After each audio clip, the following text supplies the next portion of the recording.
જૈન મતાનુયાયી મિથ્યાદૃષ્ટિનું સ્વરૂપ ઝીણો વિષય છે. અનાદિકાળનો ઝઘડાનો વિષય છે. ઝઘડાને ટાળવાનો વિષય છે.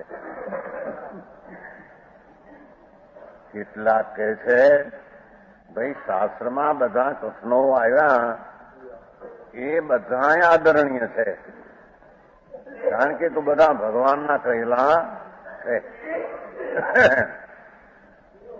समझ में आया? शास्त्र में सब कथन आया है, सब आदरणीय है. व्यवहार नहीं से कथन आया हो वो भी आदरणीय है, और निश्चय से आया हो वो भी आदरणीय, ऐसे कहते हैं. हाँ, उसका समाधान करते हैं. એનું સમાધાન કરે છે. જૈન માર્ગમાં કોઈ ઠેકાણે તો નિશ્ચયની મુખ્યતા સહિત વ્યાખ્યાન છે. સમજાય છે? એ પારિક્રમ વંચી ગયો ફરીને. પહેલી લીટી એ ઉત્તરની. જૈન માર્ગમાં તો કોઈ ઠેકાણે નિશ્ચય નહીની મુખ્યતા સહિત સ્વ આત્માને પર પરમાણુને સ્વ આશ્રય કથન જેટલા નિશ્ચયના આવે એની મુખ્યતા સહિત કથન તે સાચા છે. સમજાણું? કાંઈ આ મોટો ઝઘડો અત્યારે નિશ્ચય ને વ્યવહારનો. ત્યાં બે વાત મોટું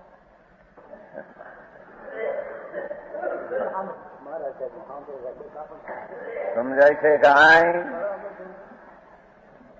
જૈન જો પ્રશ્ન એમ હતો, જો એમ છે તો જૈન માર્ગમાં બંને નયનું ગ્રહણ કરવું કહ્યું છે, તેનું શું કારણ? આમ શીશનો પ્રશ્ન છે. તમે તો એમ કહો છો કે જેટલા શાસ્ત્રમાં આ આત્માને આશ્રય સિવાય પરના આશ્રયના જેટલા કથનો આત્મામાં આવે એ બધા વ્યવહારના કથન એ એમ છે નહીં, એમ છે નહીં, એમ તમે કહેવા માંગો છો. જેમ કે અંજનસૂરને નિશંકતા થઈ અને શાસ્ત્ર કહે કે સમકીતી છે, એમ શાસ્ત્રમાં આવે છે. તો એને પણ ગ્રહણ કરવું, આને પણ ગ્રહણ કરવું, વિતરાગના બે વચનો છે. સમજાય છે? કાંઈ કોઈ જૈન પ્રભાવના રાણીએ કરી, કોણ ઓલા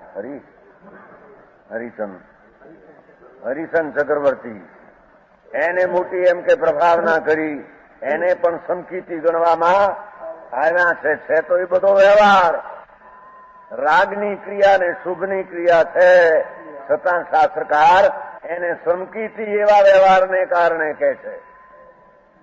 એવા વ્યવહારના કથનો શાસ્ત્રમાં ઘણા આવે તો વ્યવહારને શાસ્ત્રમાં કહ્યું છે કે એને ગ્રહણ કરવું, અને જે નિશ્ચય આત્મા આશ્રય જે લાભ થવાની વાત હોય કે આત્માનો વિકાર આત્માથી થાય અને વિકારથી આત્માને ધર્મ પુણ્યથી થાય નહીં, એવી જે નિશ્ચયની અને સાચી વાત હોય એને બરાબર માનવી, અને વ્યવહારની વાત હોય તો એને બરાબર માનવી નહીં, એમ તમે કહો છો.